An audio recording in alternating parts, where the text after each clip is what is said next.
Hello and welcome to Cover Design Best Practices. This is part of our exciting print books for Indie Authors Day. And in the virtual studio with me right now, I have Avery Olive and Susie O'Connell. Welcome, guys. Are we live? Yes, we are live. Okay. We are. You guys are allowed to say hi. We're live. Oh, there you go. Okay. You didn't want to talk. You know, politeness, just too polite, too polite. I'm going to start in alphabetical order. Just briefly, you can just give a little bit of your background and what it is that you do. So Avery Olive from BiblioFix Design. Hi, I am a cover designer as well as a writer, and then I also have an Etsy store where I sell reader and writer related merchandise. So that's me in like a really short amount of time. Awesome. And we'll get to know more about you soon and taking a look at some specific designs and why you've chosen them as well. And Susie O'Connell, fiction author and cover designer for Sunset Rose Books. Welcome, Susie. Yep. That's me in a nutshell. Been publishing for 13 years now. I've hit the USA Today bestseller a couple times. Designed my own covers, which, if we all know is not the best advice for most authors, but I have a Photoshop addiction, and so I learned design. But I'm an author first, cover designer second, I like to say. But I'm also a lover of books, and so I spend a lot of my free time just looking at all the pretty covers. So yeah, across multiple genres. Well, there is nothing like pretty covers because we do judge. We do judge books by their cover, don't we? Yes, absolutely. Yeah, we do. 3 and 7 seconds. And I want to invite, we do have people watching live. If you guys have any questions, just please pop them up. And we're going to talk about, we've preloaded some of the designs you guys have done. But before we get into sharing that, and as you're giving examples, if you mention one of the covers and say, hey, Mark, you've got this cover, mention it so I can find it and pop it up on the screen so people can watch. But let me just start off with the basic one. So why is it that we recommend, because I have made this mistake, but why do we recommend that authors probably shouldn't, and I know you two are both the exceptions, but why should authors not design their own covers? Well, I mean, not everybody has a Photoshop addiction, right? Some people just don't know how to use the programs that, designers use, like Photoshop or Illustrator, or, they go to something like Canva and just use their free assets and then don't realize that so did everybody else that was also just trying to slap something together really quick. And I don't think that makes your book unique. And you as an author, are unique and you're sharing your story, and your cover should definitely also be one of a kind. Okay. And Susie? Yeah, I think a lot of authors have a different sort of creativity that doesn't necessarily get into the design space.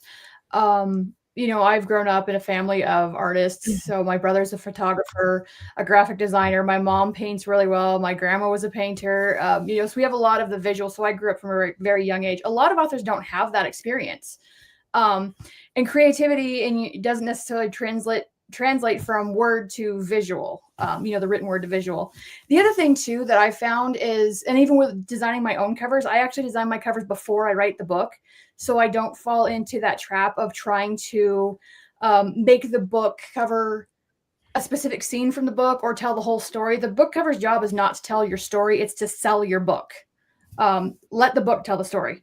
And I think a lot of authors can't get far enough back. It's kind of like we also recommend authors hire editors, or at least at the very, very least have other people read the book to catch things that they are too close to see. Same thing with a cover design. They may have a specific scene in mind or a character or a detail that they really, really want to see on the cover, which may not actually sell the book.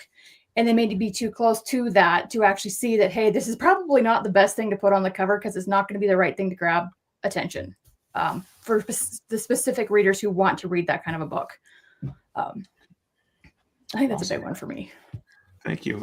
This great comment from Nigel, who says, I am, or I was, a graphic designer, but even I wouldn't design my own covers. It is a specialist thing. So let's talk a little bit about specialists, right? A great cover isn't just a great cover. Great cover is also indicative of what? What does it tell the reader?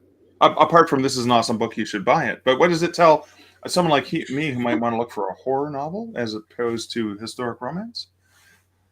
Mhm. Do you want to start with that, Avery? Yeah, so for sure, the cover definitely should, at a glance, quickly tell the reader the genre, right? And by doing that, it could be the font, it could be some of the design element, it could be color scheme, that sort of thing. But you quickly pick it up and you go, wow, I know that that's a science fiction book, or I know that that's a romance book based on the coloring or the imagery. Yeah. Okay. Yeah, no, I love that. Specific examples. So urban fantasy uses a lot of really bright kind of jewel colors, very high contrast between the colors and like a darker, lots of blacks. And actually just finished up an 8-book series that was lots of jewel colors, and it was so fun to work on. Small town romance, for example, or even some historical romance tends to be much softer in colors, more not quite pastels, but very soft. They tend to use more fonts like scripts. Whereas, say, like science fiction, you're going to use a futuristic looking, probably sans serif font. So for anybody who's not familiar with fonts, script would be like your cursive style fonts. Sans serif is without the fancy little, they have names and I can't think of what they're called right now, but they're actually called serifs. Yeah, serif. Thank you. Gosh, sans serif means without serif is no yes. font, or no serif, Yes. so it's Yes. more about like a blocky font. Yeah. Nothing like serifs. I like to have a nice pile of serifs, especially on a long weekend. Right. Let's see. Space. Okay. So if you want to pop up Linkseen for me, Mark, this one I'm betting everybody can tell exactly what genre it is. Really All right, super hang on. quick. Let me find it. Thank you, Linkseen. There we go. Okay, Linkseen. Oh, that's got to be historic romance, right? Well, yeah, right. So science fiction. What makes it science fiction? Well, you have spaceships, you have planets, you have. I mean, it's very definitely not set on Earth. We have nothing like this contemporary in our world, so it's futuristic. A pretty simplistic, easy to read font, and that's just something that I can think of like, oh, that's sci-fi, specifically more of the space opera variety. You have a couple of really great examples of your covers too. Mark, you can pull up the downloaded, because we were talking about fonts, and this is a good. Yeah. So the font for the downloaded is actually Lazenby Computer, and the author, Robert J. Sawyer, really wanted to use that just because it definitely looks like, science fiction. It's computery. It fits with the content of the book. And then the little details in the W and the N, up and down, kind of show uploading and downloading, which also fit into the book, as well as the coloring, right, and stuff like that. It also shows you a bit of, sort of what could be post-apocalyptic, with the crumbling facade at the back. But the font was what we really wanted to really give off that sort of science fiction-y technology kind of feel. And am I mistaken, or did I remember this incorrectly, that this was Rob is a huge fan of the $6 Million Man with Lee Majors back and whatever, and it's very indicative of the font that they used in the title Yes, sequence? it is. Yeah, so it's not that particular original font. It's a take on that. But yeah, that's also kind of plays into his personality and him as an author and a person. So yeah. I'm guessing this one has a lot of technology aspects as well as like the dystopian post-apocalyptic. Yeah. So I don't want to give too much away, but certainly it has both of those. Yeah. So yeah, it's futuristic where you're uploaded to a computer system, and then these people wake up after the world has collapsed. Yes, and as you can see, there's even just a bit of a love story maybe in there. A little bit of hand holding there. Look at that. So let's talk about fonts just briefly. So, I mean, you actually have to acquire fonts, right? They're not free, right? You have to search, just like you're searching for images and stuff like that. Can you talk a little bit about how that works? So you work with the author, you get some feedback, and try to figure out the best font, and like, I like this font, but well, I can't purchase that font. It's not licensable, so I can get this one. Yeah. So absolutely. Sometimes the author knows a font that they want to use, and it's available and for sort of commercial use or whatever. Other times they have no idea, and then the font, like I actually do the text on the cover last, right? I come up with the imagery, and then I sift through and figure out what font complements the design. And then, sometimes, you can't afford to license, but there are lots of free for commercial use databases that do offer fonts. Or I don't have an example handy, but you can actually make your own font. So, I mean, that's another alternative. If you're good with Illustrator, you can create your own font using just something like Arial as a base point, and then you can add serifs or little curly cues and stuff like that, and then you can make something entirely customized that's one of a kind. That is fantastic. It just, as long as if you're looking for fonts, make sure if you grab a free font, make sure it says free for commercial use. That is super duper important. The other option, places like Creative Market, sign up for their newsletters. They send out a weekly newsletter with free assets. I've grabbed a few fonts, and it's a complete free commercial license. Totally above board, great to use. The other thing too is they have sales. I love Creative Markets. It's one of my favorite places to go. Actually, I've bought a lot of fonts through there. They have sales on fonts. There's a monthly subscription, so you can get them a little cheaper. But yeah, whatever you're using for fonts, and this goes for stock images as well, make sure everything is above board. Make sure your designer is using commercially licensed assets, because you are the end user and you will actually be the one to get in trouble, not your designer. Although they can get in trouble too, theoretically, since they're the ones that have the license. But it's your book. It's your baby. Yes, all right. Book. Yes. All right. So I was selfish. I was starting to ask my questions, but I know there's some users have asked some great questions, so I want to get to those. So Cheryl, asks, what kinds of questions should an author be asking when you're hiring an artist to make your cover? What are the questions you guys love to hear? What are the things that you wish more authors would ask you? Oh, that's a great question. That is. I would say, honestly, straight up front, cost, right? Okay. And what are you getting for that amount of money? Or be honest with your designer up front that you have a budget, right? Because if you find a designer that you really like, and you go through the process and you find out that their designs are just outside of your budget, and you do get what you pay for in most cases. But knowing how much you're willing to spend and knowing how much the design is going to cost you upfront will save you a lot of stress and headache, right? That should be one of your top questions. References also, especially if you've never worked with that designer before. Like, I can produce a list of references from my clients who are pretty happy to go, one of mine likes to say that he blames me in public for his covers, which I think is hilarious. Yes. Make sure they have references, or even if you're looking for a cover designer and you haven't settled on one, ask other authors that you trust for recommendations. And the other thing too is, like, you don't need to spend, there's some authors or cover designers out there that are phenomenal, but they charge north of $1,000 a cover. You don't necessarily need that kind of a cover, especially if you're just starting out. Look for somebody who's maybe a little bit cheaper, maybe not quite as skilled as some of those, but can still produce a professional looking, on target for your genre cover. Yes. So you can also look at their portfolio. If they don't have it available on their website, ask them, because then you can also determine if their style of covers suits what you're looking for. Because most designers tend to still have a bit of a niche that they kind of stick with, or that they're better at. And then so if you're looking for science fiction, right, and you look at their portfolio and it's just illustrated romance, might not be the designer for you, right? You're not gonna fit creative wise for that. Yeah, definitely. So check out the portfolio. Also, spend some time chatting with them.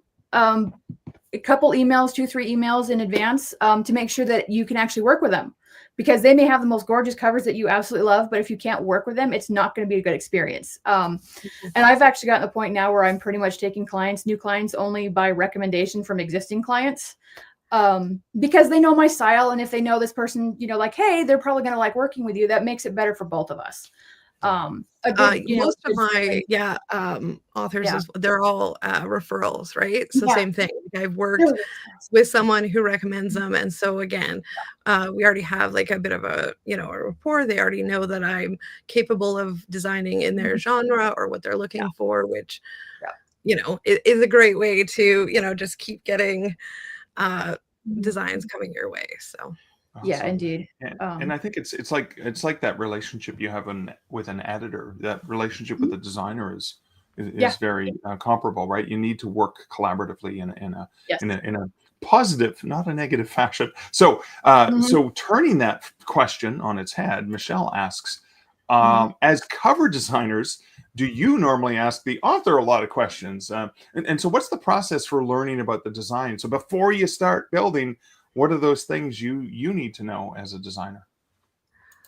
So I have a questionnaire, actually, right? Like I'm almost, not interviewing them, but I have a questionnaire with, questions, obviously genre. I want them, if they do have any examples of cover styles that they do like, page count, what exactly they're looking for, if they're just looking for print, if they're looking for print, hardcover, ebook cover, audiobook cover, right? I need to know that as well. Anything that they're specifically not wanting. Some people just know what they don't want. Yeah. And so which that is really useful. helps. It does, because most people, same thing, like even fonts or whatever. What they're looking for, if they have any ideas. Budget, of course, I usually always ask them, and I also do my best to work within a budget that, is sort of mutually beneficial, right? Like I want to do the cover. I understand maybe you don't have a ton of money, but, I want to help you out, so that knowing the budget, again, right off the timeline when their, publication date is, like there's, I don't know, probably 15 questions that I ask them to like compile. So many questions we could ask. To add to that long list, also, who are your comp authors? So who are the authors that write the stories most similar to yours? And the reason being is because I want to know what cover trends I need to use for your cover to catch the eyes of their audiences, because those are going to be your ideal readers. Same thing, like you want your cover to be on target for your genre, but even digging deeper into that genre, you want to know which authors have the most similar stories, because their readers are the ones you want to target. So you're going to want to use the fonts, the colors, whatever, that are going to catch their attention, because you have a much better chance of selling your book to that audience than just some random other author's audience out there, right? Let's see. So in addition to budget, a lot of cover designers I know will also offer payments. I do. So maybe, that's something I'll ask up front is, can you pay the invoice in advance, or do you need payments? That's a good thing to know, because, we do breaking it into like, okay, I pay 50% or 30%. Yeah. I mean, same thing. I work with most people. I usually start with an upfront deposit, hold your spots.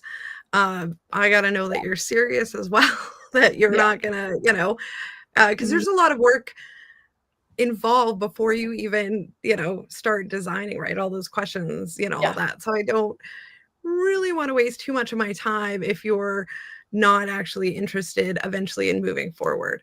And then, yes, if you want to break it up into a payment plan or anything, and the other things, just be honest and upfront right away, right? Saves you both a headache. Yeah. And other things, like you mentioned briefly, like book packages. So what file types and formats are you going to need? Because if I'm designing just for an ebook cover, so say somebody has a reader magnet for their newsletter list, I'm not going to spend a whole bunch of time making sure that I have a really large image, so I can make an audiobook and a paperback and a hardcover. It's going to affect my process. Yes, absolutely it does. Yeah. And I've actually gotten to the point now where my basic package is ebook, paperback, and audio. So I'm already prepared to do all that just to save myself headaches later on. Because I've had a Yeah, lot of, you know, we yeah. also, most of us probably tailor packages to the Mhm. needs because yes, although Yeah. my, you know, standard package includes those things, someone goes, oh, but I just really want, you know, just ebook only, you know, and Mhm. then they'll come to you 6 months later and be like, I Yeah. actually want a print. Yeah, So I had enough. again, keep that in mind Yeah. as well. Right. Even if you Mhm. think that you only need an ebook right this second, still let your designer know that you're like, maybe you're not ready for Yeah. the print, but that you're considering it. Because again, that kind of, you know, affects our workflow or how we design or, you know, what we need to keep in mind. Even if Mhm. you're not ready to do that step right away, later it'll save some time as well.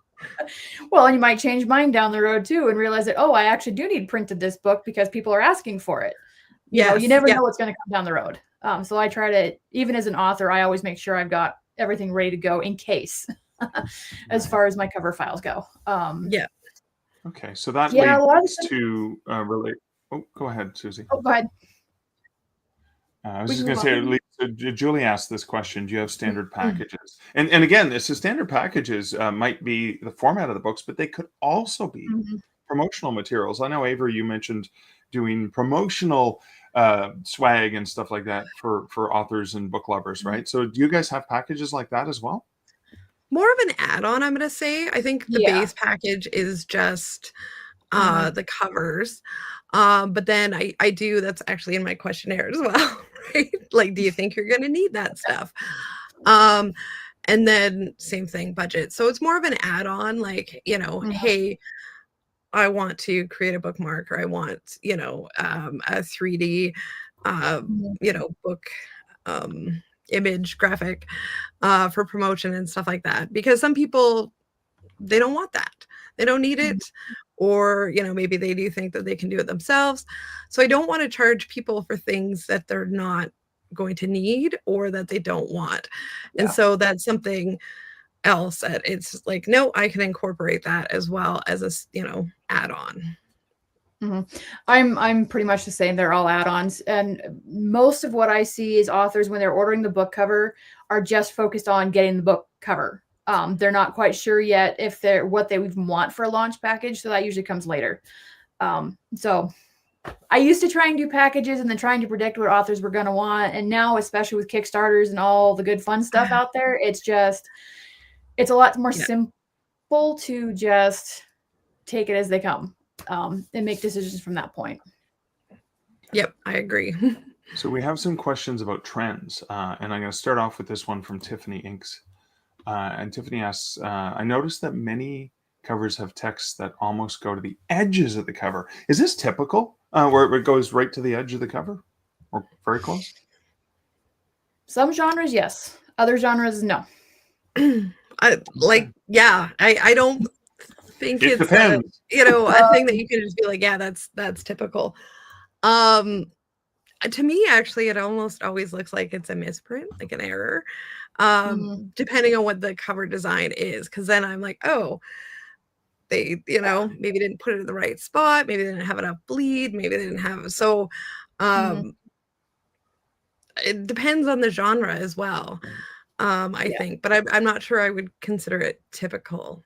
Is there a standard though, like a standard that you normally there's a specific range or percentage away from the edge? And print, I Yeah, think, is more important than ebook, right? Because It that's what it's is. actually going to it is. slice.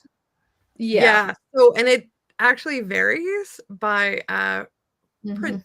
printer. So Amazon's sort of bleed Quarter safe inch. area requirements is actually different than like Ingram Sparks or, you know, Mhm. Drafted Digital. Or Yeah. if you're going with an actual offset printer, you know, in your town or city or whatever. Um, Mhm. so again, that's part of our questionnaire of, you know, where are you going to actually get this book printed if you're going to do it, or where are you uploading it or whatever, because they all seem to have slightly different specs. So Mhm. that also is kind of an important upfront, you know, what am I designing for? Where are you going to get it created so that I can make sure that Mhm. I'm following the specifications of that company. Yeah. I'd say the absolute minimum is 1/4 of an inch from the margin, from the edge, the actual trim edge. I think is the smallest. I think bookfall is like 2 millimeters less than 1/4 of an inch, but close enough. Yeah, I think Lulu is pretty close to almost 1/2 an inch as an example of how much difference. Like for Robert Kearns's books, I did a bunch of print for him. And it was this giant text safe zone. I was going, oh, I'm going to have to move stuff for this. Yeah, it really does depend on where you print, but at the absolute minimum, I'd say 1/4 of an inch. Now I have designed a cover, and it was actually, I had permission from her original publisher. They decided not to continue publishing the series. And so it actually was like, so the text was kind of at an angle, and it did actually flow off the edge. It was very intentional. The design was really actually pretty smooth. But KDP threw a hissy fit about it. So that's something else to consider. And that's why a lot of the times you won't see text go that close to the edge. And we had to email in, and we actually had to manually somebody overwrite it. Yes. Because she wanted to keep it consistent with her original cover. So that's what we had to work with. A lot of covers these days that you go into, to your bookstore, so they're like element focused, but usually sometimes you'll see the element is, say, like a snake kind of curving in and out of the font, and then it might cover up some of the letters, except for KDP. They have an issue with that. So you sometimes have to, manually talk to a person and explain, this is a, stylistic choice. This is purpose, even show them other examples of books that have that same thing. And so again, every print company or every, has those different specs. So again, it saves yourself time if we know that up front, and then we kind of fit into those, I don't want to say limitations, but into those guides. And then sometimes you can like I said, call Amazon or talk to someone or email or whatever, and if they kick back your cover and go, no, you can't have that because of this, right? I imagine the machine is set because anyone can just put anything in there, and the machine's set to say, oh, this is not a good customer experience because the title is cut off. No, it was designed that way. It's meant to be. That's part of the stress and the anxiety. That's an exception. Great examples. Okay, so here's, go ahead. I had kind of another sort of on that same thing. There is a trend, especially in, say, romantasy, where it's very focused on the typography. And I used to call them like either typography style covers or object covers, where your title is the focus. And then you've got different other objects or elements kind of, like you said, weaving in and out of it. That is a trend, yes. And it's not so much that goes really close to the edge, but it is a trend, especially in that genre. It shows up in fantasy a little bit too, traditional fantasy, some urban fantasy and paranormal romance. Sometimes I even see it in mystery and thriller if you're focusing more on like the clues of the mystery on the cover. So it is a trend in some genres, not all. But I just wanted to address that before I forgot. Thank you. Yeah. So here's another trend question. This one comes from Julie, and Julie says, so graphic versus photo model for romance, because things change over time. So the shift has been to graphic. Is there data on what's selling better? Are you guys familiar with the people you've been working with? Are we talking graphic like spicy graphic, or are we talking graphic like illustrated? I think they're talking illustrated. Like illustrated, like romantic comedy illustrated. Yeah. I'm working with an author right now who said, no, my covers will not have that. I know it's popular right now, but I don't want that. Are you seeing shifts in that or trends? That's definitely a trend. It definitely is. Funny she asked this question because I was just watching a YouTuber, Elliot Brooks.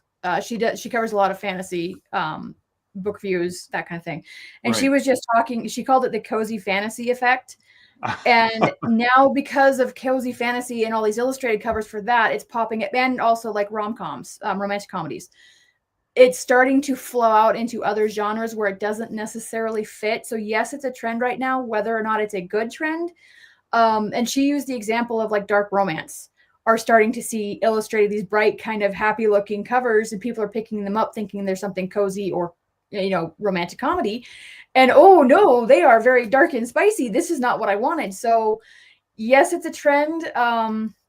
It's not necessarily one I really like. especially if it doesn't fit the genre. Like, Right. I would not use the illustrated graphic style cover for dark romance, Yeah. because you're going to Which is give the probably a wrong. handsome model or Yeah. something on the cover for that, right? Yeah. Okay. Yeah. Yeah. Um. Yeah. Also, I mean, it's personal preference as well. I mean, Mhm. some people, if you're writing sort of a rom-com or whatever, Mhm. and you just like that style, right? I mean, you Mhm. gravitate to it. That might be what you want for your cover. I know that people are shifting away from the handsome, half naked, Cameos. Fabio on the covers. Yes. Mhm. But I think that there's still a place for that. I think it, depending on the contents of the book, Mhm. who you're trying to sell it to, you know. Yeah. But then Yeah. there's also a trend of creating two covers. One with Mhm. the handsome hunk, and then the other is creating a sort of element typography based cover as well Mhm. that doesn't show. So, you're not worried about reading it on the subway kind of thing. Yeah. People don't know what There's a genre or word. what you're reading. What is the term that's been going around for that? I cannot think of it. My brain just totally dropped it. I had the same thing Um, while I was discrete hiding. covers. Pardon me?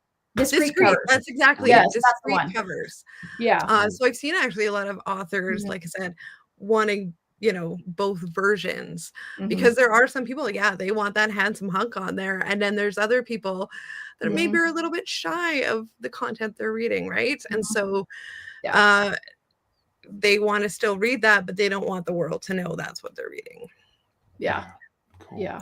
And I don't know if I've seen fewer requests for both versions lately, like in the last 6 months or so, than I was like 2022, 2023, 2024, early 2024. Anyhow, it was like I was seeing them everywhere, and now it's kind of tapered off a little bit again. So, but I think people are actually leaning more towards the discrete side of the covers, which kind of goes back to that object style cover where you have a spicy book, kind of like 50 Shades of Grey started that, where instead of having the spicy scene on the cover, they have something related to it that looks pretty nondescript or discreet, But still gives you a hint of what you're but getting into, yes, right? yes, I mean, exactly. you can still pick that up Mhm. and go, I'm pretty sure I know what's inside, A right? lot Based on more that. And naughty that's bits in that book than I thought based on the cover. But right.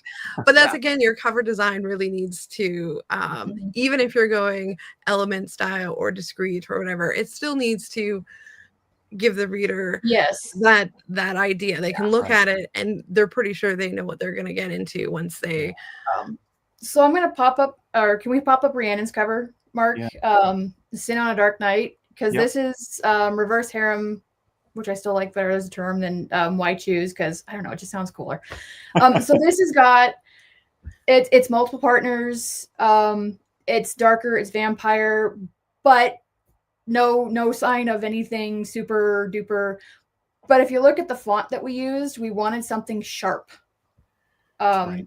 So like if you look at the tail and K's, the N, the R, they all have something sharp. So it's little hints like that. That's why I wanted to pop that up really quick, because Yeah. it No, great examples example. Yeah. of how you can be very subtle at hinting at what's in the book without being, explicit. Well, that play on words itself in the Mhm. title is a Yeah. little bit of a hint to Sin on a Yeah. Dark Night. Uh-huh. So- Yeah. Awesome. Yeah. All right. Now let me go to this other question. Great examples as well, guys. So this is from Kelly. Kelly says, "Are professional designers willing to work with authors' graphics? I did my covers. I like them. I use both Corel and Zara, but they could use a professional's redo. So if an author comes to you with art and stuff like that, is that something you guys do? Yeah. Yes. Usually though, I ask where the image came from, if they have the licensing to use it. Yes, because sometimes it's, like a screenshot and you're like, I don't think so. Yeah. I need to know that you've also sourced this image that you want. So I do work with an author. I didn't give you Mark her covers, but her name is Lisa Curtis. And so she chooses the cover the main image that she wants, and then she licenses it, and then she provides me um the files that I need to create. Mhm. And you're like looking, you're like, I have her books, so they're just well, not because right it's within got reach. it's Yeah. got a bad word on the cover, so that's why Yeah. I was like, Yeah, it's got a bad word on the cover, but yeah, Mhm. I know what you mean. Yeah, I Anyways, wish I so could but show them. Yeah. so she gives me the image that she wants to use. Now there's still a lot of Mhm. work that I have to do on my end Mhm. to make sure that the image actually can be turned into. Didn't she use Lilith, the figure from Yes. yeah, Yeah, and then mythology? she Yeah, yeah, did like a siren, yeah. mermaid siren on one, and then we're actually working on one where it's got kind of a Medusa. Yeah. But yeah, Mhm. so she sources that just because the style of the main image she wants isn't necessarily something that I can do Mhm. myself, just because it's a totally hand drawn, intricate Mhm. art. They're gorgeous, but then I work with her to incorporate that and then create the actual full cover wrap. Yeah. But and I know, yes, I see you put it in the comment. But I know that she's sourced it, um, going through the right sort of Channel. avenues, and so that we're her or myself aren't gonna get into trouble later. So but yeah, absolutely, happy to work with images that you have, but Mhm. don't be offended if we ask or even ask to see the license. Yeah. So Or I've actually had a couple of them that wanted to use their own images, and it was not anywhere in the realm of what was going to sell that book. Right. You So advised, right? You advised them this yes, may I not did be a good advise. idea. I Okay. did. yeah, for sure. Sometimes Yeah. thinking what you want isn't Mhm. necessarily what's going to sell your book or actually what you want. Yeah. So I have an example actually. That's a good quick talk. Adventures in Radio Trade. The Mhm. author goes, you know what? I want my book to look exactly like Anthony Bourdain's, similar style, but I don't want any Mhm. white. I want to incorporate some sort of radio element, and I want a Mhm. picture. So I'm like, okay, here you go. He's like, oh, maybe I want some color. Maybe I want, some white. Maybe I want this. Mhm. Okay, here you go. Oh, Mhm. maybe I want a different font, something that pops a little bit more. And so we kind of went back and forth. And I'm like, you know what? I have this idea. Mhm. I'm like, can you give me a couple days and I'll get back to you? And then I give him the final cover. And he just goes, that's it. Like, Mhm. just out of nowhere, he's like, "Oh my god, I can't believe, I didn't think about something like that. I can't believe, I wanted what I asked for," right? In which I gave Mhm. him in a few different versions. There's a couple that I didn't even include. But I was just Mhm. like, I think based on a conversation that we had, right? I'm like, I think I know what you're looking for, and I think I can give you something that really pops and is really unique and one of a kind and will still sell your book. Mhm. So he Oh, thought he wanted one thing, and Mhm. then what we ended up with was nothing at all, Mhm. like what he thought but he that's the wanted. process, and that's the Yeah. collaboration, that a great collaboration, right, with a designer Mhm. and a writer that can actually start somewhere and then take you to a different place. Mhm. Yep. I've had a few of those where they thought they wanted one thing, and when they actually saw it, they're like, "Oh no, that's not right." And that's again why I like to actually have conversations with my authors before we even start, is so I can get a feel for them, their voice, their style, what they like, what they don't like, because that all gives me a pattern, and I use that pattern that I find to actually make what they need. Mhm. So yeah, I've had those. Yeah. I mean, Mhm. in the end, it was probably a little bit more work on my Mhm. part just because, like, I was like, I'm gonna go over here and actually I'm gonna design something totally different because I think, Mhm. it's Right. gonna Yeah. be right. Yeah. But I mean, it worked out. Like, he just saw it immediately and he was like, "Oh my god, that's it," right? And I So don't with even think we did any changes. Like, it because was just, like, perfect as is. Joe has worked, if he doesn't still work in the radio industry in I Canada. retired, but yeah, so He's he, retired. used to But work were for those all CBC. pictures of those are all pictures he provided you of him, Mhm. right? Younger Joe? Yeah. So that exactly that's him in the chair. And so actually inside the book as well, I did the interior and there's like 5 or 6 pages of Right. additional photographs because it's a memoir about his time working for the CBC. So Yeah, and it would work way better than a picture of Anthony Bourdain, for his cover. oh, I know, yeah, right. I Definitely. mean, he is as cool as Anthony Bourdain, but just a different, different photos and stuff. Okay.